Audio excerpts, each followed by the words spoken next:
परम पूज्य श्री साहेब जी, मंगलमय संत समाज, सम्माननीय सज्जनों एवं भक्तिमयी साधनाशील साध्वी बहनों,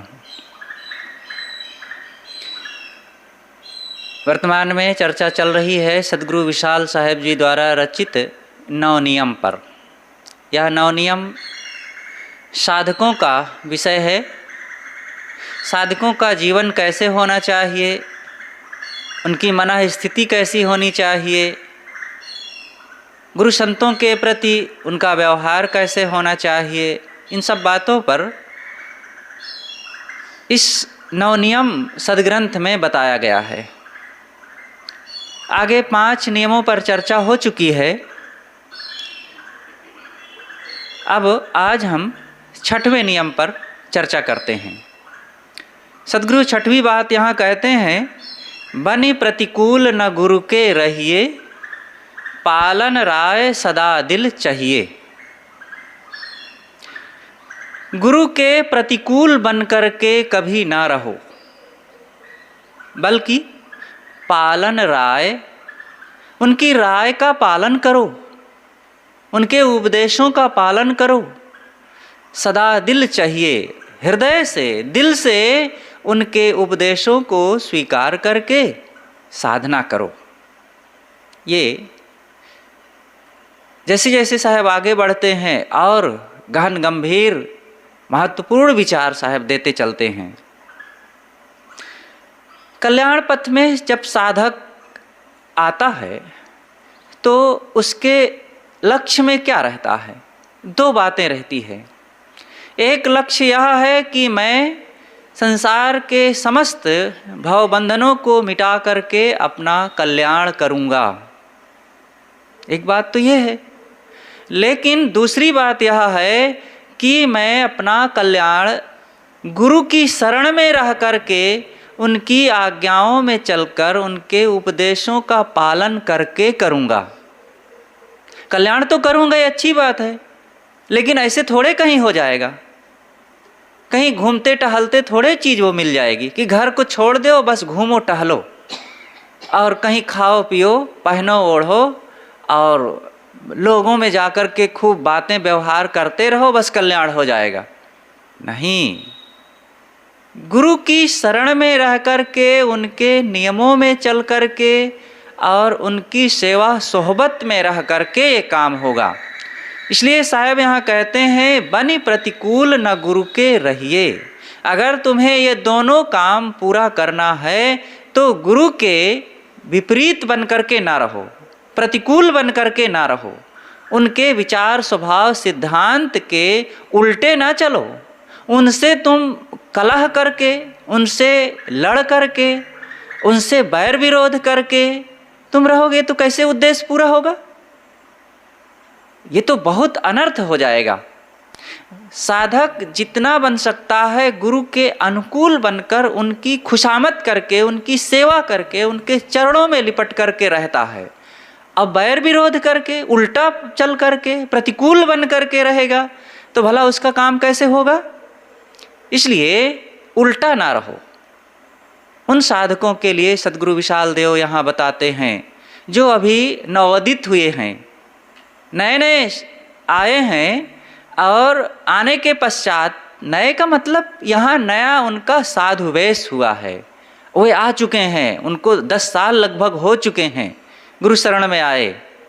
लेकिन जब साधु वेश होता है तो विशेष उपदेश दिया जाता है और उनके मन को मजबूत किया जाता है, उनको संकल्प कराया जाता है कि तुम आज से पूरी तरह से संसार से मर गए हो। अगर कोई कसर रही हो तो आज से वो सब समाप्त करो और समाप्त करके एकदम समर्पित हो करके कल्याण के लिए, साधना के लिए, मुक्ति के काम में डट पड़ो। तो उसके लिए साहब यहाँ कहते हैं कि ये काम पूरा करना है तो बनि प्रतिकूल न गुरु के रहिए, गुरु के प्रतिकूल बन करके ना रहो। देखिए, गुरु का साधक के जीवन में इतना महत्व है, इतना महत्व है कि संसार में और कोई चीज़ महत्वपूर्ण है ही नहीं। सबके लिए ऐसी बात है, लेकिन दुनियादारी लोग जो इस बात को समझते ही नहीं हैं, जो अध्यात्म का रस चखे ही नहीं हैं, और जिनको आत्मकल्याण संयम साधना कोई मतलब नहीं लगता है, उनकी बात अलग है। यद्यपि उनके लिए भी गुरु का बड़ा महत्व है, वे भी कहीं कुछ पाते हैं, कुछ जानते हैं, कुछ करते हैं तो किसी गुरु से ही सीखते हैं। एक खाट बीनना है तो भी किसी गुरु की ज़रूरत है। एक महात्मा थे, तो जब कोई काम ना बने तो देहाती भाषा में बोलें, कहें अब किसी को गुरु बनाना पड़ेगा तभी काम बनेगा। हर बात में जब कोई काम करना हो और ना कर पाए तो कहें अब किसी को गुरु बनाना पड़ेगा। रास्ता चलें और आगे किधर जाना है नहीं मालूम, तो कहें भैया अब किसी को गुरु बनाना पड़ेगा तभी रास्ता मिलेगा। तो व्यवहारिक जगत में भी जगह जगह गुरु की ज़रूरत पड़ती है। जो हम नहीं जानते हैं और कोई दूसरा बता दे तो यही तो गुरु का काम है। हमारे काम को सरल कर दे, हमारे अज्ञान को मिटा दे, हमारी चाल को सही कर दे, हमारी दिशा को सही कर दे, तो यही तो गुरु का काम है। तो एक व्यवहारिक गुरु है, लेकिन यहाँ पर जो बात आई है आध्यात्मिक गुरु। आध्यात्मिक गुरु वो कोई अलग तरीके के तो नहीं होते हैं कि उनके हाथ पैर अलग तरीके के होंगे या वे कोई सूक्ष्म आकार में होंगे। आध्यात्मिक गुरु भी वही पंच भौतिक तत्वों से बना हुआ उनका भी शरीर होगा, लेकिन वे आध्यात्मिक आत्म कल्याण के लिए लगे हुए हैं और हमारे कल्याण के लिए, हमारी आत्मा के कल्याण के लिए वे निर्देश करेंगे और व्यवहारिक निर्देश भी करते हैं। तो ऐसे सद्गुरु के प्रति सदैव श्रद्धावान रहें, विनम्र होकर के रहें, समर्पित होकर के रहें और उनके प्रति प्रेम बना करके रहें, प्रतिकूल बन करके ना रहें। क्योंकि गुरु जो जितना ही महत्वपूर्ण होता है उसके साथ उसी ढंग से विश्वासघात करने पर दोष लगता है, ये निश्चित है। आप ये इस तरीके से सोचिए जैसे कि एक साधारण व्यक्ति है, कोई चोर है, चोर की सेवा करिए तो उससे क्या फायदा होगा? चोर की आज्ञा मानिए, चोर की सेवा कीजिए, चोर को घर में बसाइए, चोर को बुलाइए समय से, तो क्या फायदा होगा? फायदा नहीं बल्कि नुकसान होगा। और एक सामान्य व्यक्ति को बुलाइए घर पर, सेवा कीजिए, खिलाइए पिलाइए, तो कोई बात नहीं, साधारण सा लाभ होगा, अच्छी बात है, करना ही चाहिए, दया भाव से प्रेम भाव से कर लीजिए। लेकिन एक सदाचारी व्यक्ति को घर पर बुलाइए, खुशी होगी, अच्छा लगेगा और लोग भी कहेंगे कि भैया वो परोपकारी हैं, अच्छे हैं। एक संत को बुलाइए, बहुत आनंद आएगा, खुश हो जाएंगे, उनका ज्ञानोपदेश सुन करके, उनकी सेवा करके सौभाग्य लगेगा, लोगों को भी अच्छा लगेगा, कहो भाई सत्संगी हैं। क्रमशः देखो बढ़ता जा रहा है आपके मन की खुशियाँ और भावनाएं और अंदर में उत्साह। और एक सद्गुरु को बुला करके सेवा कीजिए और उनके चरणों में लग करके उनके उपदेशों का पालन कीजिए, तो कहा जाता है जन्मों जन्मों का आज हमारा सौभाग्य उदय हो गया है, जो सद्गुरु हमारे घर पधारे हैं। तो ये क्रमशः देखो हमारी भावनाओं का लाभ बढ़ता गया, पुण्य बढ़ता गया। और इसी तरह इसके विपरीत सोचिए कि एक साधारण व्यक्ति जो तुच्छ नादान है उसकी बात ना माने, उसकी आज्ञा ना माने, उसके विपरीत हो गए, अच्छी बात है, वहाँ कोई दोष नहीं है। और एक साधारण व्यक्ति कोई कुछ कह दिया, आप उसकी बात नहीं माने तो भी कोई बात नहीं। एक सज्जन ने कोई सलाह दे दिया और उसकी बात आपने नहीं माना तो फिर नुकसान है, कुछ खटक होगी। और एक संत ने आपको कोई सलाह दिया, उपदेश दिया, विचार दिया और आप उसके विपरीत हो गए अथवा उनसे गुस्सा गए और किसी ढंग से आपने उनको उल्टा कह दिया, तो बहुत मन में मलाल होगा, और यही लगेगा कि मैंने एक संत के साथ प्रति, एक आत्मज्ञानी के प्रति दुर्व्यवहार किया। ये सहन नहीं होगा आपको, अंदर में आप पचा नहीं पाएंगे इस बात को। और गुरु के प्रति उल्टा होकर के रहेंगे तो क्या होगा? ये तो आपका बहुत बड़ा अंदर के कालुष्य होगा, मन की घोर मलिनता का ये प्रमाण है और अंदर की गंदगी का प्रमाण है, दोष दुर्गुणों का ये उद्गम है। अब हरी झंडी हो गई है उल्टा चलने की। गुरुदेव जी कहा करते थे कि जो साधक अवज्ञा करने लग गया है, जो अब सेवा में मन नहीं लगा रहा है और जो अब कुछ उल्टा बोलने लग गया है, तो मैं समझ लेता हूँ कि अब इसकी हरी झंडी हो गई है, अब बस थोड़े दिन की बात है, अब इसकी गाड़ी स्टार्ट होने वाली है गुजरात मथुरा बम्बई करने के लिए। ये होता है ऐसे। तो सदगुरु यहाँ कहते हैं कि बनी प्रतिकूल न गुरु के रहिए, पालन राय सदा दिल चाहिए। गुरु के प्रतिकूल बन करके ना रहो। गुरु का हमारे जीवन में बहुत महत्व है और जिसका जितना महत्व है उसका उतना ही सम्मान, आदर, सत्कार और उनसे जुड़ करके रहना चाहिए। गुरुद्रोही और मनमुखी नारी पुरुष विचार, ते नर 84 भरम हैं ज्यों लो चंद्र दिवाकार। क्या कहा है सदगुरु कबीर ने? जो गुरुद्रोही होगा, गुरु के प्रति धोखा देने वाला, विश्वासघात करने वाला और उनकी अवज्ञा में रहने वाला, मतलब अवज्ञा करने वाला, अब मनमुखी होगा। मनमुखी और गुरुमुखी। गुरुमुखी जो होता है गुरु के नियम आदेश निर्देश के अनुसार जीता है, अपने जीवन को वैसे बदलता है।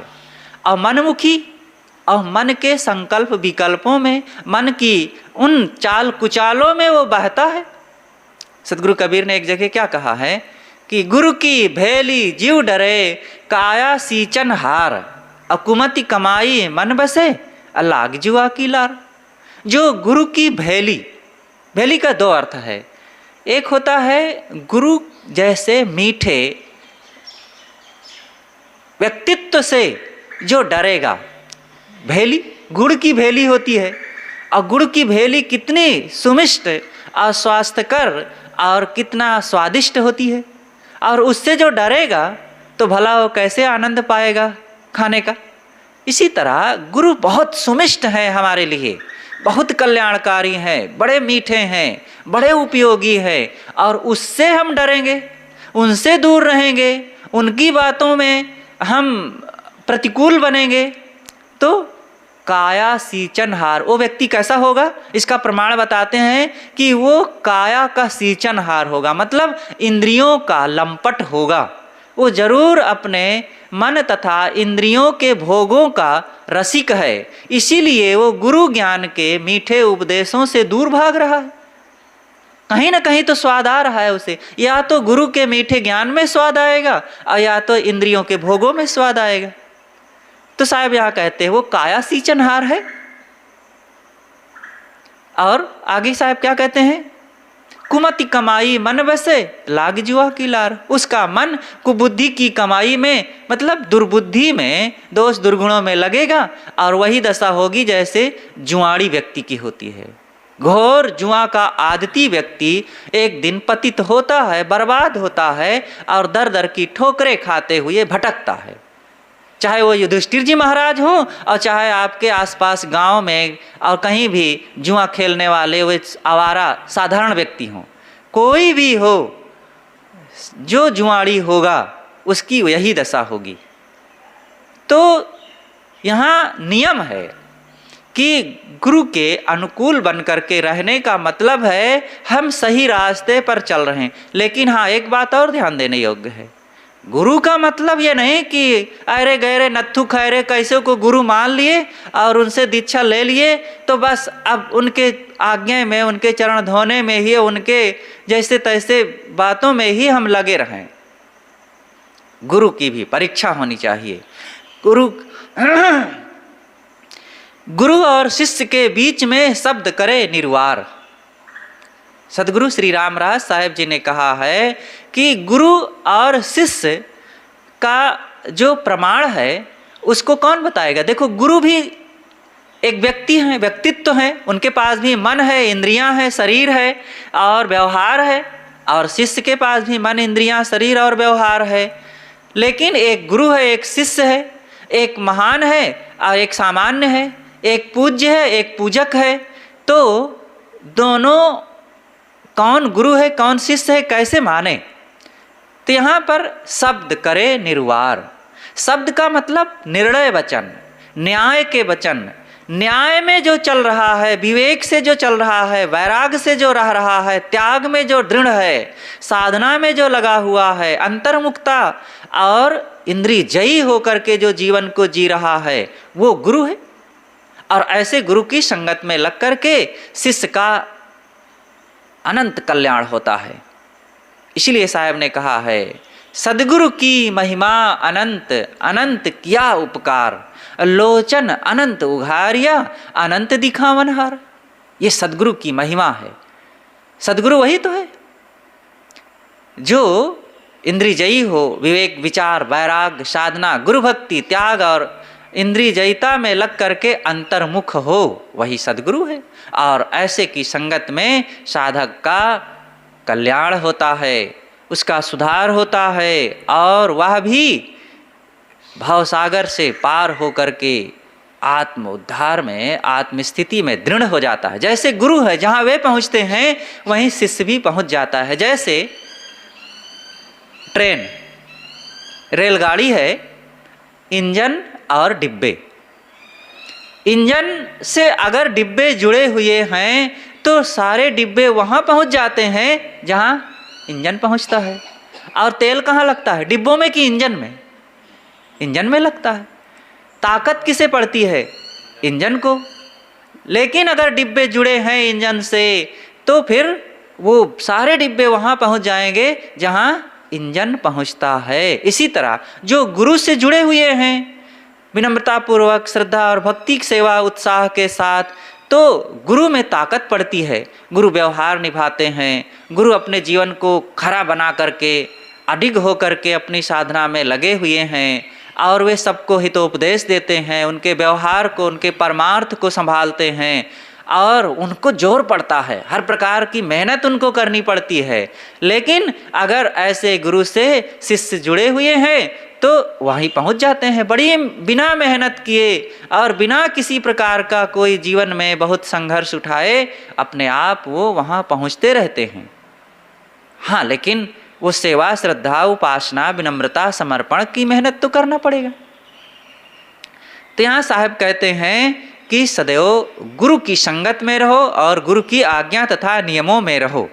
शास्त्रों में भी, हमारे महाभारत और रामायण आदि इन महाकाव्यों में भी गुरु की उपमा और गुरु की महिमा एक साधक के लिए बड़े जोरदार शब्दों में की गई है। रामायण में ये बात आई है कि ब्रह्मा विष्णु महेश से जो अधिकी हुई जाए, गुरु बिन भव निधि ना तरे, कहत निगम अस गाय। कहा गया है कि ब्रह्मा और विष्णु से, इन सभी महापुरुषों से भी अगर तुम अधिक हो जाओ तो भी बिना गुरु के कल्याण नहीं हो सकता है। ब्रह्मा विष्णु महेश ये कौन बड़े हैं? ये संसारी बुद्धि वाले रहे, गृहस्थ रूप में रहे, बाल बच्चे वाले रहे, और सामान्य ढंग से एक आदर्शवान रहे होंगे। अगर रहे होंगे तो जैसे उनकी कल्पना की गई है, जैसे उनकी चर्चा की जाती है, वो एक लगता है कि ऐसा कोई रहा होगा, लेकिन उनकी कुछ अलग विशेषताएं हैं और उनके जीने का ढंग, उनके विचार वो कुछ अलग रहे, वो महत्वपूर्ण रहे। लेकिन यहाँ पर खास बात आई है कि बने प्रतिकूल न गुरु के रहिए, पालन राय सदा दिल चाहिए। सदगुरु कहते हैं गुरु के प्रतिकूल बन करके ना रहो।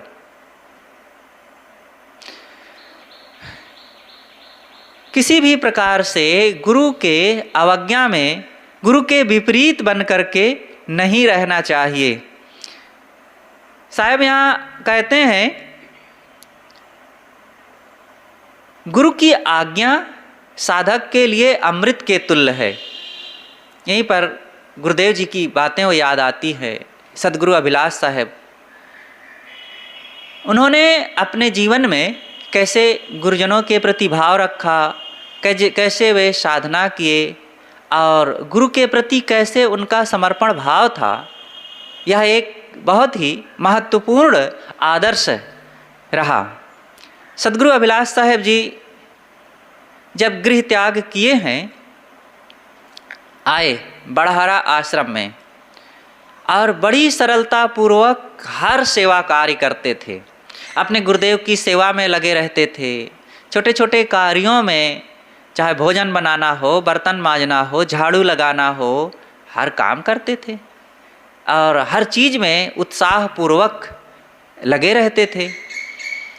गुरु के प्रति कैसे भाव रखना चाहिए, ये सद्गुरु अभिलाष साहब जी से सीखने को मिलती है। उदाहरण के रूप में यहाँ पर सद्गुरु अभिलाष साहब जी का है। सद्गुरु अभिलाष देव जी गुरु के प्रति बड़े सरल और बड़े श्रद्धावान रहे। वे गुरु जी के सामने, अपने गुरु के सामने खड़ाऊँ पहन करके नहीं जाते थे। जैसे कि लोग चप्पल पहन करके पहुंच जाते हैं और निकट तक खड़ाऊँ पहने उनकी बराबरी में व्यवहार करने लगते हैं, लेकिन गुरुदेव जी ऐसा नहीं करते थे। जैसे कि ये कहा जाता है ना कि बड़ों के सामने कैसे रहना चाहिए, कैसे जाना चाहिए, कैसे हमारे मन के भाव होने चाहिए, तो ये सब गुरुदेव जी में देखने को मिलता था।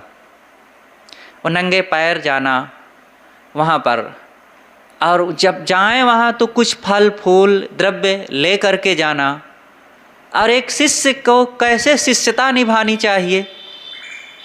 गुरु के पास जब जाए, काफ़ी दिनों के बाद जब जाते थे गुरुदेव जी, तो चरणामृत लेते थे। ये कुछ उनकी जो खास विशेषताएं थी, कुछ देखने को मिला।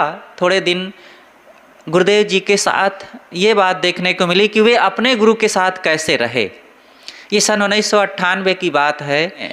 हम लोग श्री गुरछेम साहिब जी और मैं गुरु जी की सेवा में थे। तब तक इधर सद्गुरु श्री राम सूरत साहिब जी वहाँ पर पधार चुके थे। एक मकान में बड़े गुरु जी का आसन था और दूसरे मकान में सद्गुरु अभिलाष साहिब जी का था। और गुरुदेव जी नहा धो करके जब आए आसन पर, तब हमसे कहते हैं कि राम चलो गुरु जी के दर्शन करने के लिए चलना है, बंदगी करने के लिए। कुछ सामान के लिए बताए कि एक अचला ले लो, कुछ फल ले लो, पैसा ले लो, और फिर कहें कि पानी, एक गिलास पानी ले लो। तो ले करके साथ में चल पड़े। हम भी साथ में रहे। श्री गुरछेम साहिब जी भी उन दिनों साथ में रहे। सद्गुरु राम सूरत साहिब जी के पास जब गए तो हमारे हाथ से फल ले लिए और पैसा भी हम ले करके गए थे, तो सब चढ़ा दिया गया, फल चढ़ा दिया गया। और गुरु जी हमारे हाथ से गिलास ले लिए, जल छक्का ढका हुआ गिलास, और अन्य चीज़ें समर्पित करके और बंदगी किए, चरण स्पर्श किए, और उसके पश्चात फिर अपने हाथ से गिलास में चरणामृत लिए और फिर आसनी बिछा करके, एक चटाई बिछी थी और आसनी बिछा करके उसी पर बैठ गए। और फिर वहीं बैठे बैठे चरणामृत ले लिए, फिर हम लोगों को दे दिए और फिर बड़े गुरु जी से बातें होने लगी। अब उस समय सद्गुरु अभिलाष साहब जी के जीवन को क्या पूछना, कोई वो नए साधक थोड़े थे। उन दिनों उनको साधना में आए हुए लगभग 45 साल हो चुके थे। उनकी उम्र उस समय 66 साल की थी। जब हम गुरुदेव जी के पास पहुँचे थे तो उस समय गुरुदेव जी की उम्र 61 साल की थी, और ये उसके 5 साल बाद की घटना है। और गुरु जी जीवन मुक्त पुरुष थे उस समय।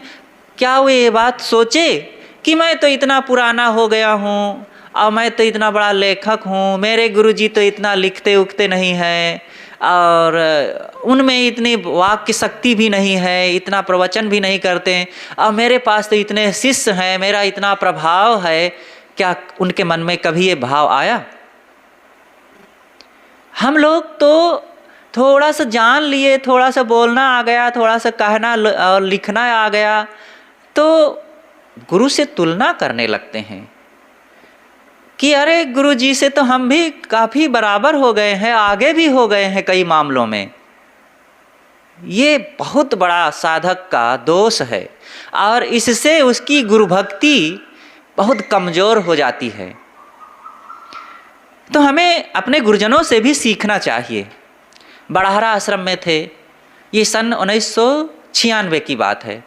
हम गुरुदेव जी के साथ थे, ठंडी के दिन थे और अयोध्या की तरफ से बड़हरा जाना हुआ, कार्यक्रम था और वहाँ गए तो नहाने धोने के पश्चात गुरुदेव जी अपने गुरुदेव जी के पास पहुँचे।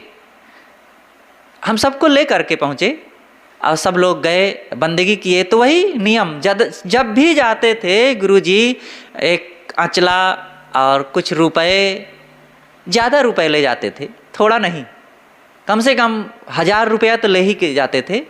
और समय के हिसाब से फल कोई थोड़ा 1-2 किलो नहीं, चाहे सदगुरु विशाल साहब के पास जाना हो और चाहे अपने गुरुदेव जी के पास जाना हो, जब भी जाते थे तो समय के हिसाब से पहले कम भी ले जाते रहे होंगे, लेकिन इधर काफ़ी दिनों के बाद दर्शन होता था तो कभी कभी तो 20-25 किलो भी फल ले जाया जाता था इकट्ठा, समाज में सबके लिए हो जाए ठीक से। तो 1000, 2000, 4000, 10,000 तक रुपए जो उस समय रहे गुरु जी के पास। और ये अभी चरणामृत जरूर लेते थे, चरण जरूर छूते थे। तो वहाँ भी गए। अब बंदगी उंदी के बाद कुछ बातें हुई, कुछ समसामयिक चर्चाएं हुई और फिर वहाँ से जब आए, जब लौटते थे गुरुजी तो तुरंत पीठ करके नहीं चल पड़ते थे, थोड़ा सा उनकी तरफ चेहरा किए हुए 4 कदम पीछे मुड़ जाते थे, हाथ जोड़े हुए बड़े भाव से, और फिर वापस आकर के जो सेवा कार्य होता था, फिर देखे कि वहाँ से लौटे तब आए और जहाँ सब संत अमनिया कर रहे थे, भंडारा था, तो आलू परवर आदि अमनिया हो रहा था। एक पीढ़ा लेकर के चाकू लिया और अमनिया करने के लिए सबके बीच में बैठ गए। तो जैसे देखे गुरुजी आ गए तो सब लोग जगह दे दिए बैठने के लिए, कुछ सुविधा दे दिए और कुछ देर बैठे अमनिया संतों के बीच में करते रहे। वो बुजुर्ग पुराने भी संत रहे, नए भी रहे, और देख करके वहाँ की भव्यता को, वहाँ के दृश्य को एक अलग नज़ारा लग रहा था कि गुरुजी सबके बीच में बैठे अमनिया कर रहे हैं, अपने गुरु आश्रम में हैं और भक्त लोग भी आसपास में सेवा में लगे हैं। तो ये एक गुरु और शिष्य की, गुरु भूमि की और गुरु आश्रम की एक मर्यादा होती है। हम लोग अपने जीवन में ऐसे देखें कितना निभाते हैं। जब बाहर से आते थे भ्रमण करके तो समाज होता था, सामान होता था, अपने अपने कुछ पहनने ओढ़ने के सामान, पुस्तकें होती थी, तो कार में आना होता था अथवा बैलगाड़ी में आना होता था।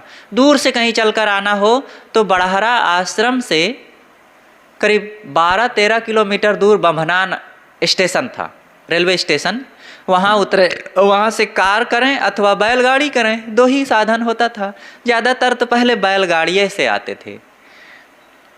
तो जब आवें तो सामान गाड़ी में रहे और गुरुजी उतर पड़े, 1-2 फरलांग पहले ही उतर पड़े और उतर करके पैदल चल करके आते थे। गुरु के पास कैसे जाना चाहिए? गाड़ी में बैठकर, रथ में सवार होकर के, विमान में बैठ करके नहीं। ये शिष्य का कर्तव्य है कि गुरु के पास जाए तो चल करके जाए। सतगुरु कबीर ने कहा है ना, जहाँ धीर गंभीर अति निश्चल तहाँ उठ मिलहु कबीरा। जहाँ धैर्यवान, बोधवान, विवेकवान, गंभीर पुरुष बैठे हुए हों, वहाँ तुम बैठे बैठे उनसे ना मिलो, उठ करके चल करके मिलो। जैसे हमारे घर पर कोई मेहमान आवें तो हम अपने आसन पर बैठे रहें और फिर मेहमान आवें तो हमारे पास वहाँ मिलने जाएं, ये उचित नहीं है। सामान्य गृहस्थ मेहमान भी आपको देख करके उसको बुरा लगेगा। अगर मेहमान आ रहे हैं तो आप उठ करके जाओ, दरवाजे पर मिलो। और गुरुजी आ रहे हैं, आपको पता चल रहा है, अब पता चल गया है तो जाओ रास्ते में मिलो, बन सके तो गांव के बाहर मिलो, उनका झोला उठा करके लाओ, उनको संभाल करके उनका स्वागत करिए और बुला करके लाइए। ये तरीका है। अब गुरुजी आश्रम में बैठे हैं, हम बाहर से आ रहे हैं तो हम वहाँ पैदल चल करके जाएं। ये गुरु की मर्यादा है, शिष्य के कर्तव्य हैं। और ऐसे ही पथ पर चल करके साधक की साधना मजबूत होती है और वो अपने अंतःकरण को पवित्र कर सकता है। केवल लिखा पढ़ी से और केवल कहा सुनी से अंतःकरण पवित्र नहीं होता है। अंतःकरण रहनी से पवित्र होता है कछु रहनी गहनी की बाता, अब बैठा रहे चला अपनी जाता। अगर रहनी गहनी हमारे अंदर में है तो फिर साधना करते रहो और देखो आप पहुंच जाएंगे। वो चलता हुआ नहीं दिखेगा, बाहर की मंजिल चल करके मिलती है, लेकिन ये जो हम गुरु के पास चल करके जा रहे हैं, ऐसी सेवा कर रहे हैं, ऐसे भाव निभा रहे हैं, ये बाहर का चलने का मतलब है कि अंदर में पहुंच जाना, ये अपने अंदर में पहुंचना है।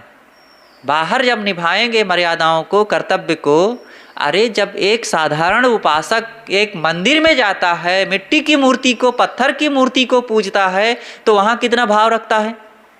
कई बार हमने देखा महिलाओं को, पुरुषों को, अब वो नहाए हैं, बिना नहाए नहीं जाएंगे, और नहाए हैं अभी यहाँ तक कि कई बार तो गीले कपड़े में ही पहुँच जाते हैं सरफर करते हुए और पानी चढ़ाने के लिए, और कपड़ा बदले भी हैं तो एक नीचे पुरुषों को देखे कि नीचे धोती पहन लिए हैं अथवा चड्ढिए पहने और वहाँ जल चढ़ा करके मत्था टेक करके तब फिर आते हैं, कपड़ा उपड़ा पहनते हैं और व्यवहार का काम करते हैं।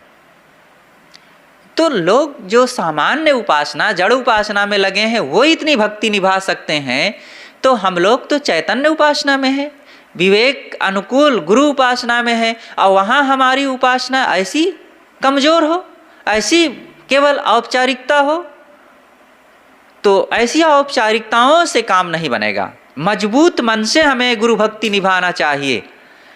तो साहब कहते हैं कि बने प्रतिकूल न गुरु के रहिए, गुरु के प्रतिकूल बन करके ना रहो, गुरु के प्रति किसी प्रकार से निंदा के वचन, उनकी अवहेलना के वचन ना बोलो। गुरु से कदाचित कभी कोई व्यवहार में गलती हो जाए, कोई ऐसी, देखो वो भी मनुष्य हैं, उनके पास भी मन है, और व्यवहार में वो हो सकता है कि वो उतनी बात ना सोच सकें। जैसे कि मकान बनवाना है, कोई निर्णय लेना है, ऐसे करना है, तो वो उतना ना सोच पाए हों, और शिष्य ज़्यादा सोच लिया हो, कहता है कि नहीं ऐसे किया जाए तो अच्छा है। अब वो ऐसे सोच लिया है तो कहेगा अरे गुरुजी तो नहीं समझते हैं। ऐसा कहना भी एक बहुत बड़ी अशिष्टता है, अव्यवहारिकता है। ऐसा नहीं सोचना चाहिए, ये व्यवहार है। और गुरु मान लो चलो साधना में है, किसी ढंग से बात व्यवहार में उनसे थोड़ी सी ऊंच नीच हो गई, साधना में ही किसी ढंग से कोई किसी को डांट दिए, थोड़ा सा डांट दिए, अब शिष्य कहता है अरे गुरु महाराज जी भी, इनको भी क्रोध आता है, डांट दिए, तो अब ये भी उसकी भक्ति भाव की कमी है। सदगुरु विशाल साहेब जी एक बार सदगुरु अभिलाष साहेब जी से कह रहे थे, वो शिष्य कैसा, उसकी भक्ति कैसी कि जो गुरु की बात में थोड़ी सी बात को लेकर के उल्टा सोचने लग जाए। कहें अब हम यहाँ बैठे हैं, हमको खांसी आ गई और अचानक हम संभाल ना पाए, हम यहीं थूक दिए और गुरु ऐसे कर लिया, हम ऐसे कर लिए, तो शिष्य कहता है कि गुरुजी तो कैसे बेसहुर हैं, बेसमझ के आदमी हैं, और इतना भी इनको अकल नहीं, यहीं थूक दिए। तो ये कैसी उसकी भक्ति हुई। अगर ऐसा गुरु ने कर दिया है तो शिष्य को ये सोचना चाहिए कि अरे बहुत अच्छा हुआ, गुरुजी थूक दिए तो क्या हुआ, हम थूक को साफ कर देंगे, और गुरुजी को कष्ट हो गया, देखो खांसी आ गई। सदगुरु विशाल साहेब जी को अक्सर खांसी आ जाया करती थी, और जैसे उनको खांसी आवे शिष्य ले जा करके एक पात्र रखता था उनके सामने, और उसमें वो थूकते थे, कुल्ला करते थे, और कुल्ला करने के पश्चात फिर वो लोहे का तसला होता था, तुरंत वो मांजता था और मांज के ला करके फिर रखता था। और दिन भर में ऐसे कम से कम 20-25 बार ऐसे होता ही था, और हर बार मांजा जाता था। अब विशाल देव उसको उपयोग नहीं करते थे कि उसी में खाएं या फिर से कुछ करें, वो केवल थूकते थे। लेकिन उनके उस बर्तन को फिर से वो साधक ले जा करके तुरंत धोता और मांजता था, हरदम वो सफ़ेद स्टील की भांति चमकता रहता था। ये बात हमसे गुरुदेव जी ने बताया था। और जब बताए गुरुजी तो हम तो एकदम सन्न रह गए, अंदर से दंग रह गए कि हम तो ऐसे नहीं कर पाते हैं। उनका भी पात्र होता था और गुरुजी भी उसमें कुल्ला करते थे, थूकते थे, तो हम तो केवल ऐसे धो करके रख देते थे, हम तो नहीं मांज पाते थे। लेकिन अब क्या करें, नहीं कर मिलता था। अब चाहे हमारी भक्तिहीनता कहें और चाहे समय की बात कहें, गुरुजी रोक भी देते थे कभी कभी। जैसे गुरुजी रहते थे, गुरुजी घूम करके आए, बाहर हैं, चौकी लगी हुई है, अब वहाँ पर कुर्सी रख दिया गया, उनके चरण को धोना है, तो कुर्सी पर बैठे हैं चौकी पर, बाल्टी में पानी रखा है और गुरुजी खुद पानी डालते थे और हम धोते थे। तो हम ज़मीन पर खड़े होकर, अब कई बार नल के पास है, कुआं के पास है, या ऐसी जगह है नीचे कीचड़ होता था, घास फूस होती थी, नहाने की कोई हर जगह बाथरूम थोड़े होता था, और नीचे मच्छर भी खूब हैं, और हम नीचे रहें तो खूब मच्छर काटे, पैर धोते धोते इतना मच्छर काटते थे कि कई बार पैर पटकते रहते थे। तो गुरुजी कहाँ के ऊपर चढ़ा, अरे नहीं गुरुजी ऊपर कैसे चढ़ाऊँगा, लेकिन वो नहीं मानते। और नंगे पैर पहुँचे, कहें नंगे पैर आ गया, देख नीचे कुछ लग न जाए पैर में, अब कहें खड़ाऊ पहन गया, अब कह देते थे ऐसे। तो ये जैसी बात होती थी, परिस्थिति होती थी, उनकी आज्ञा का पालन करना पड़ता था। लेकिन अगर अनुकूल वातावरण दिख गया कि ज़मीन ठीक है, मच्छर ज़्यादा नहीं है, तो नंगे पैर ही वहाँ पहुँचते थे। ये गलत है कि गुरु का चरण धो रहे हैं और हम खड़ाऊँ पहन करके धो रहे हैं। एक बार गुरुजी हमको डांटे, शाम का समय था, सत्संग समाप्त हो गया था और एक छत पर टहलना था और टहल करके फिर निवास पहुंचना था, क्योंकि निवास पर टहलने की जगह नहीं थी। जहाँ पर पंडाल था वहीं पर छत अच्छी थी भगत की, तो वहीं टहलना हुआ। तो हम झोली भी टांगे थे, खड़ाऊँ भी पहने थे और गुरुजी का सामान भी था कुछ, तो कुछ सामान जो रखने की चीज़ें रख दिए, हम झोली अपने कंधे में टांगे और खड़ाऊँ पहने गुरुजी के साथ टहल रहे थे। अब खड़ाऊँ पहने, लेकिन ऐसा टहल रहे थे कि आवाज़ बिल्कुल नहीं हो रही थी। तो गुरुजी डांटे, हटा उधर खड़ाऊँ, इतनी भी अकल नहीं है कि कैसे चलना चाहिए। तुरंत एकदम हम डर गए और खड़ाऊँ उतारे, फिर नंगे पैर उनके साथ टहले। तो गुरु के साथ कैसे रहना चाहिए, ये सीखने की ज़रूरत होती है। आज श्रद्धा भक्ति में भी लोगों ने कितना बट्टा कर दिया है, बंदगी करने के लिए भी बड़ी कमी हो गई है। अपने गुरु भाइयों के प्रति, अपने गुरुजनों के प्रति कैसे बंदगी करना चाहिए, खड़ाऊँ पहने पहने ही ऐसे झुक करके साहेब बंदगी कर दिए। बड़े गुरु भाई हैं अगर, तो उनके प्रति भी बैठ करके 3 बार साहेब बंदगी करना चाहिए अगर कहीं बाहर से आ रहे हैं तो। और गुरु के प्रति वहाँ तो चल करके कुछ फूल ले करके जाओ, नहीं कुछ है तो कम से कम एक फूले ले करके जाओ और कुछ ले करके जाओ, और नहीं तो कम से कम सुंदर सा मन ले करके, वो भाव ले करके तो जाएं। तो ऐसा भाव रखना चाहिए। एक बार की बात, अब वो चर्चा शुरू हो गई तो कई बात आ जाती है। आज का विषय थोड़ा ज़्यादा है, थोड़ा सा मैं ज़्यादा कहूँगा, ज़्यादा नहीं बहुत। तो सदगुरु अभिलाष साहेब जी छत्तीसगढ़ में थे, बड़े गुरु भाई श्री निहाल साहेब जी थे। अब रास्ते में चल रहे थे, एक गांव से दूसरे गांव जाना था, रास्ते में गुरुदेव जी को लघु शंका लगी। अब कमंडल गुरु जी का पहले ही कोई लेकर के चला गया था, तो श्री निहाल साहब जी समझ गए कि साहब को कुछ बात है, परेशान हो रहे हैं। तो श्री निहाल साहब जी ने कहा कि साहब लीजिए हमारा कमंडल ले जाइए, हमारा गिलास ले लीजिए। कहा नहीं साहब आपका गिलास कैसे लूँगा। कहा अरे इतना हमें अछूत न मानो, ले लो हमारा गिलास। तो कहा ना साहब आप हमारे गुरु तुल्य हैं, आपका गिलास नहीं। कह लीजिए पकड़िए, शरीर में कष्ट हो रहा है और लेना चाहिए, गुरु बन करके हम बैठे, पकड़िए। तो पकड़े, फिर लेके गए उनका गिलास, और जब ले करके गए फिर आए तो अपने पास रखे रहे। जब आसन पर पहुँचे तो मांझ करके फिर उनको वापस किए। ये भी एक व्यवहार है। एक और घटना याद आई, बड़ी प्रिय घटना। मैं अभी 7-8 साल पहले श्री निहाल साहब जी से सुना था। अहमदाबाद में गुरुदेव जी थे और श्री निहाल साहब जी भी थे और उसी गाड़ी में श्री गुरछेम साहब थे। अहमदाबाद से बड़ौदा आना था और समाज तो दूसरी गाड़ी में था। ये 3 लोग एक कार में आ रहे थे और रास्ते में गर्मी थी, प्यास लगी और गुरुजी को बहुत प्यास लगी। अब पानी तो अपने पास था लेकिन कुछ कुल्ला उल्ला करना था और भी कुछ लोकशंका वगैरह जाना था और कुछ था नहीं, कमंडल में पानी था नहीं। तो हाँ, जो थर्मस था पास का वो दूसरे साधक लेकर के दूसरी गाड़ी में चले गए थे, तो पानी था नहीं। गुरुजी को प्यास लगी तो श्री गुरछेम साहब जी से कहे कि गुरछेम देखो कहीं पानी ले आओ जा कर के, प्यास लगी है।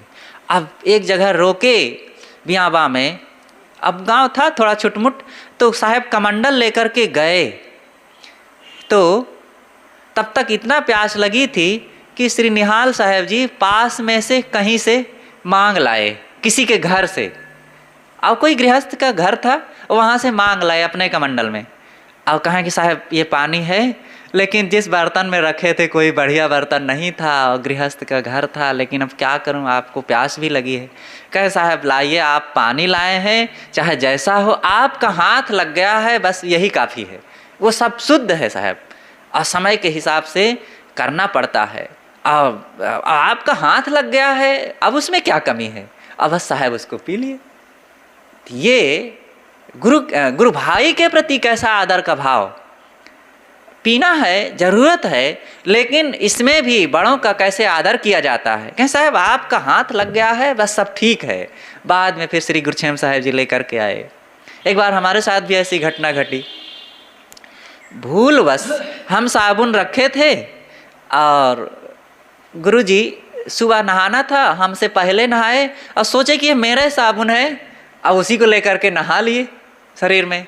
अब बाद में पता चला, मैंने कहा गुरुजी ये तो मेरा साबुन था। कहा अरे तो क्या हुआ, मेरे बेटे का साबुन था, मैं उसमें नहा लिया तो मुझे अच्छा लगा, मुझे तो पता नहीं था कि ये तेरा है साबुन, लेकिन अब नहा ही लिया तो चल अच्छा हुआ, तुम्हारा साबुन से मैं नहा लिया।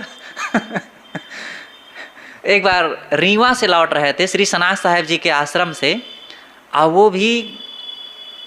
वो जब अयोध्या में कार्यक्रम हुआ था 99 का समय था और गर्मी थी, अब प्यास लगी, कोई साधन नहीं था, पानी कमंडल में था नहीं।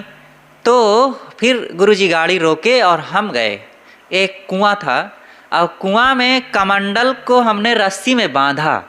पहली बार नरियरी का जो कमंडल होता है उसको कुआं में नहीं डुबाया जाता है, और कहीं ले गए और डुबाए और कहीं टक्कर लगा तो फूट ही जाएगा वो। लेकिन फिर हम रस्सी में बांधे, कोई बाल्टी उल्टी तो थी नहीं, रस्सी में बांधे, एक जन की रस्सी नहीं, हमारी खुद की रस्सी थी। रस्सी तो रखते हैं ना कपड़ा सुखाने के लिए। अब ये भी भरोसा करना पड़ा कि कहीं टूट न जाए रस्सी, लेकिन नहीं टूटती। और फिर रस्सी में बांध करके कुआं में डुबाए और एक कमंडल पानी भर करके लाए गुरुजी को और फिर दिए, तो उससे फिर काम किए अपना। तो समय समय से ऐसा कुछ करना पड़ता है। बात यहाँ ये आई कि अपने गुरुजनों के प्रति कैसे भाव रखना चाहिए। तो ये हम साधकों को सदैव ये बात सीखना चाहिए। समय बदलता है और यहाँ पर तमाम सुविधाएं बदलती है, लोगों के संस्कार बदलते हैं, तो इन संस्कारों की बहिया में हम अपने गुरुजनों के प्रति श्रद्धा और भक्ति को ना बदल डालें।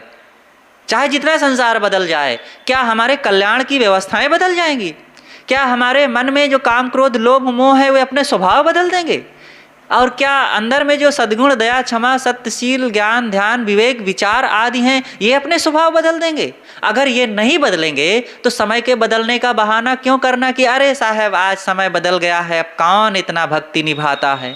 जिसको ना निभाना हो ना निभावे, हमारा क्या कर्तव्य है, हमको कैसे रहना चाहिए। हमें तो शांति चाहिए, हमें तो कल्याण का काम करना है, हमें तो दुख निवृत्ति चाहिए। इसलिए ये दुनिया को देखने से काम नहीं बनेगा, हम अपना काम खुद करें। एक संत थे और गुरु के प्रति गुरु की कुछ अपनी कमी रही होगी, लेकिन वह महाउन्मादी और गुरु के विरोध में एक पुस्तक लिखे, अपने खुद गुरुदेव के प्रति विरोध में पुस्तक लिखे। और हमारे गुरुदेव ने उनको रोका कि ये काम मत करो, लेकिन वो माने नहीं और कस के लिखे। अब नाम लेने का मन नहीं हो रहा है, लेकिन अब वो जब लिखे तो फिर एकदम जो मन से जलने लगे थोड़े दिनों में, आज भी वो कहीं भी सामाजिक नहीं बन सके, कहीं भी उनको आदर सम्मान नहीं मिला। यद्यपि जो लिखे हैं तर्कपूर्ण था, कुछ कमी थी गुरु की अपनी, गुरु बहुत अच्छे थे, लेकिन उनका अपना कुछ स्वभाव रहा होगा, तो उन बातों को लेकर के गुरु के विपरीत ऐसा कुछ कहना और लिखना चाहिए? तो ऐसा नहीं होना चाहिए।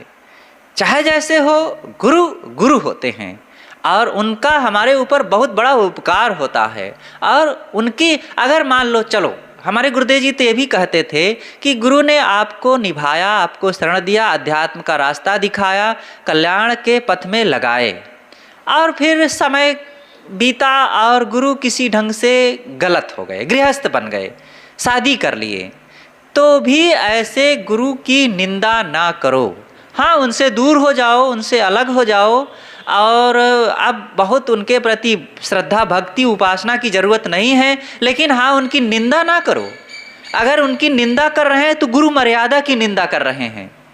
हाँ, अपने ढंग से आप अपना कल्याण कीजिए और किसी विवेकवान की संगत करके अपना साधना में लगिए, लेकिन निंदा ना करो। निंदा करने से गलत होगा। तो साहब कहते हैं, गुरु बने प्रतिकूल ना गुरु के रहिए, गुरु के प्रतिकूल बन करके ना रहो। इसका मतलब यह है कि गुरु के सिद्धांत के विपरीत ना रहो। गुरु ने जो बताया है सन्मार्ग साधना का, और हम झाड़ फूंक करने लग गए, भूत प्रेत पूजने लग गए और दुआ ताबीज करने लग गए, ये गुरु के विपरीत ही बनना है। हम एक तरफ गुरु की चरण की धुलाई करें, पूजा करें, फूल चढ़ावें, मत्था टेकें और झाड़ फूंक करें, उनके सिद्धांत के विपरीत रहें, लोगों में दुआ तबीज करेंगे, तो ये गुरु का अपमान करना ही हुआ। लोग क्या कहेंगे? गुरु ने इनको यही सिखाया है। सिद्धांत का विरोध करना, सिद्धांत के विपरीत चलना, यह भी गुरु की निंदा ही है। ऐसा नहीं होना चाहिए। एक संत थे और वो जब समाज में आवें अब बैठें खाने लगें तो कहाँ कि भक्तों में कहें भैया थोड़ा मिर्चा लाओ, ऐसे जीभ चटका रहे, थोड़ा अचार भी लाओ, तो अचार भी मांग ले। अब भगत से कह दें तो क्या करें? वो मांगे और फिर खाएं, कहें देखो बहुत स्वाद है, तुम्हारे अचार में बहुत स्वाद है, कल भी देना ऐसे, और फिर लाओ थोड़ा प्याज लाओ, तो थोड़ा सा प्याज भी लावें तो वो खाएं।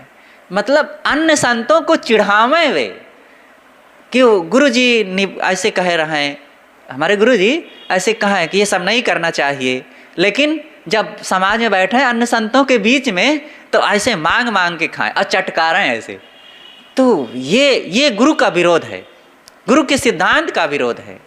एक संत रहे, गुरु जी का भोजन बनावें, प्रीतम नगर की घटना है।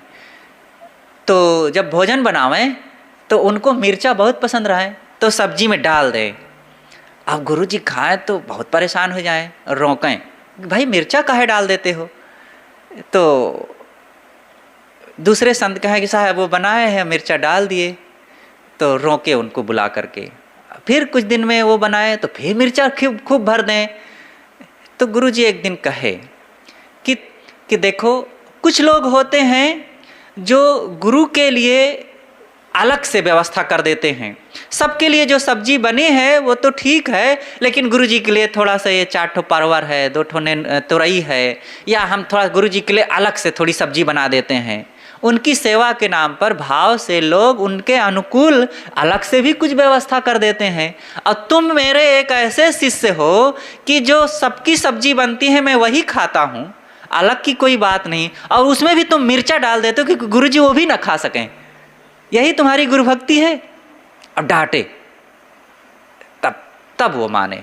ऐसे भी कोई शिष्य होते हैं, ऐसी शिष्यता नहीं, ये गुरु का विरोध है। ऐसा विरोध करके कोई शांति नहीं पा सकता है। अब कोई गुरु की आज्ञा में तो कहता है मैं गुरु जी की सेवा करता हूँ, अब मनमानी कहीं भी निकल जाता है। एक रहे, अब कहें कि मैं जा रहा हूँ गुरु जी वहाँ, उनकी गाड़ी ले लें और चले जाएं, और कहाँ घूम करके भक्तों में और आ करके फिर गाड़ी खड़ी कर दें, और गुरु जी को पता ही नहीं। ये मनमानीपन है। विश्वास पात्र रहो, गुरु के अनुकूल बन करके रहो। गुरु जी पूछ लें तो तुम खुल के बता सको, खुद बता दो कि गुरु जी वहाँ ज़रूरत रही, वहाँ जाना पड़ा। गुरु जी को संकोच करना पड़े, डरना पड़े, तुमसे पूछें तो तुम गुर्राए के बताओ, अथवा वो बेचारे सहम जाएं कि अरे कहीं नाराज ना हो जाएं। तो ये गुरु का विरोध है। अगर सीखना है गुरु भक्ति तो हम उद्दालक से सीखें और नचिकेता से सीखें, कैसा नचिकेता था, और सदगुरु अभिलाष साहब से सीखें, तथागत बुद्ध से सीखें, विशाल देव से सीखें। इन लोगों ने कैसे गुरु भक्ति निभाया था। विशाल देव अपने गुरु के पास ज़्यादा रहने का अवसर नहीं पड़ा है, लेकिन कितना बड़ा उनका दिल दिमाग रहा होगा, कितनी अनन्य श्रद्धा रही कि गुरु के थोड़े दिन, ज़्यादा से ज़्यादा 2-3 साल या साल 2 साल भर गुरु के सानिध्य में रहे, लेकिन जो उपदेश उन्होंने दे दिया है वो अपने 92 साल की उम्र तक निभाए हैं। और वैसे ही पवित्रता, वैसे ही साधना, वैसे ही संयम, वैसे ही त्याग और वैसे ही गुरु के प्रति श्रद्धा और भक्ति रख करके अपने जीवन को निभाया है। तथागत बुद्ध कोई दीक्षा नहीं लिए थे आलार कालाम और उद्दक राम पुत्र से और भी अन्य लोगों से, लेकिन उनके प्रति कितना विनम्र होकर के, कितना श्रद्धावान होकर के, समर्पित होकर के रहे। गुरुदेव जी की बात कही ही गई। नचिकेता की बात, 3 रात और 3 दिन तक बिना खाए पिए यमराज के यहाँ जाकर के वे पड़े रहे और कहे कि जब तक मैं अपनी बात कह नहीं दूंगा, उसका जवाब वे दे नहीं देंगे, मेरा समाधान हो नहीं जाएगा, मैं खाऊंगा नहीं। मैं यहाँ खाने पीने थोड़े आया हूँ। आरुणी उद्दालक से सीखें कि गुरु ने कहा कि बेटा पानी बरसा हुआ है, जाओ खेत में देखो पानी बह न जाए, धान लगाना है। और गए, देखे तो पानी भर गया था, लेकिन मेड़ कट गई और पानी तेजी से बहता जा रहा था और वे रोकना चाहे, रुका ही नहीं, उसी में लेट गए। पानी रुक गया, लेकिन अब लेट गए तो अब कब तक लेटे रहें। वो लेटे रहे। शाम हो गई और उनके गुरुदेव पता लगाए, शिष्यों से पूछे कहाँ गए आरुड़ी, और फिर आए वो खड़ाऊँ पहने, खोजते खोजते देखे, पुकारे तो लेटे लेटे कहें गुरुजी मैं यहाँ हूँ। अरे शिष्य लोग भी पहुँचे और कई लोग तो कहे कि देखो भाई तो ये कैसे यहाँ लेटा है, ठंडी में इसका शरीर अकड़ जाएगा। और तुरंत मिट्टी से वहाँ मिट्टी डाले और ढाके मेड़ को बंद किए और इनको कहे अरे वो उद्दालक आरुड़ी उठ। और वे शरीर को हिला करके उठे। हिलाने को कहते हैं संस्कृत में उद्दलन। और फिर कहा रे तू तो उद्दलन हो गया, उद्दालक हो गया, और तभी से उनका नाम ही उद्दालक हो गया। और उद्दालक ऋषि उपनिषदों में स्वर्ण स्तंभ की तरह खड़े हैं। महर्षि, महान ज्ञानवान, वैराग्यवान, त्यागवान उद्दालक ऋषि, उन्हीं की एक ऋषि परंपरा चली है। तो उनसे सीखें कि गुरु की आज्ञा मान करके वे जाकर के अपने शरीर की परवाह किए बिना ही मेड़ को में ही लेट गए। तो इस प्रकार से हम सबको गुरु भक्ति निभाना चाहिए। तो साहब यहाँ कहते हैं बनी प्रतिकूल न गुरु के रहिए, ना गुरु के विचारों का विरोध करें, ना उनके सिद्धांत का विरोध करें, ना उनके व्यवहार का विरोध करें, और बल्कि उनके अनुकूल बन करके रहें, उनकी आज्ञा में रहें, उनके उपदेशों का पालन करें और दिल से दिल मिलाने का भाव रखें और मन को सरल बना करके रखें। कभी ज़रूरत पड़े तो राय लेना पड़े तो हम ले सकें, वे राय दे सकें तो अपने विचार को हम बदल सकें। ये एक गुरु न्याय है, गुरु और शिष्य की मर्यादा है। तो पालन राय सदा दिल चाहिए। उनकी राय को, उनके उपदेश को हमें सदैव पालन करना चाहिए। और ज़रूरत पड़े तो अपनी कहे मेरी सुने सुन मिलिए कै होए। इतना सरल मन के रहे। गुरु को भी सरल बन करके रहना चाहिए कि जैसे ज़रूरत पड़े वर्तमान के अनुसार अपने विचारों में परिवर्तन किया जा सके। शिष्य बदले, शिष्य को बदलना चाहिए, शिष्य को छोटा होना चाहिए, तो गुरु को भी तो समर्पित होना पड़ता है। गुरुदेव जी कहा करते थे, सब कोई कहते हैं कि बेटे को पिता के प्रति श्रद्धा रखनी चाहिए, समर्पण भाव रखना चाहिए, शिष्य को गुरु के प्रति समर्पण भाव रखना चाहिए, तो गुरु को भी और पिता को भी समर्पण भाव रखना पड़ता है। एक साधक के पैर में कांच गड़ गया था और गुरुदेव जी जाने तो तुरंत उसके पास गए और उसके पैर को उठा, अरे कहे गुरु जी मेरा पैर आप छू रहे हैं। कहा अरे बेटा तेरे पैर में कांच गड़ गया है और यहाँ तू अभी पैर गुरु माने बैठा है। तुरंत उसके पैर को उठाए और देखे तो गड़ रहा था हाथ में और फिर निकाले। छत्तीसगढ़ में एक भगत का लड़का था और वो सामान लेने के लिए गुरुजी का आया, सारा सामान और चला गया। और एक कांवर में, उसे बहंगी भी कहते हैं और भी कुछ कहते हैं, लेकिन कांवर कहे तो वो दोनों तरफ लटकाए गुरुजी का और संतों का सामान खेतों के रास्ते से चल रहा था। और चलते चलते एक कांटा उसके पैर में गड़ गया, और साथ में कोई नहीं था, केवल गुरुजी थे, कमंडल लिए पीछे पीछे चल रहे थे। और जैसे कांटा गड़ा तो चीख उठा जोर से, और बैठ गया बेचारा, चल ही ना पावे। तो गुरुजी कहेंगे बेटा क्या हुआ? कहा महाराज कांटा गड़ गया है। तो गुरुजी कहा ठीक रुको, अपने पैर, अपने कमंडल से उसके पैर को धोए, और धोए फिर कांटा। कहा गुरुजी आप मेरे पैर को छू रहे हैं। कहा रे रुक बच्चा, तेरा पैर कांटा गड़ा है, चल नहीं पा रहा है। फिर धोए, और धो करके फिर एक कांटा लाए, उससे निकाले, बड़ा सा कांटा उसके पैर में गड़ गया था, निकाले। और निकालने के बाद खून खूब निकल आया। अपना एक कपड़ा फाड़े, और फाड़ने के बाद उसमें बांधे। और कहा बेटा कुछ आराम मिला? कहा हाँ महाराज अब ठीक लग रहा है। और कहा सामान थोड़ा मुझे दे दे, तेरा ज़्यादा वजन हो जाएगा। कहा नहीं महाराज अब तो मैं चल लूँगा। माना नहीं, फिर वो सारा सामान लेके फिर पहुँचा। तो इस प्रकार से गुरु और शिष्य की एक बड़ी अभिन्न मर्यादा होती है, संबंध होता है, रिश्ता होता है। और इसको जब निभाया जाए तो इस रिश्ते से बढ़ करके पवित्र और मधुर, सुखदायी, कल्याणदायी कोई रिश्ता दुनिया में होता ही नहीं है। इसलिए हम लोग इस बात को समझें और जीवन में अपनाएं कि हम भी किसी के शिष्य हैं, हम भी किसी के साथ रहते हैं। तो इस तरीके से हम मर्यादाओं का पालन करें।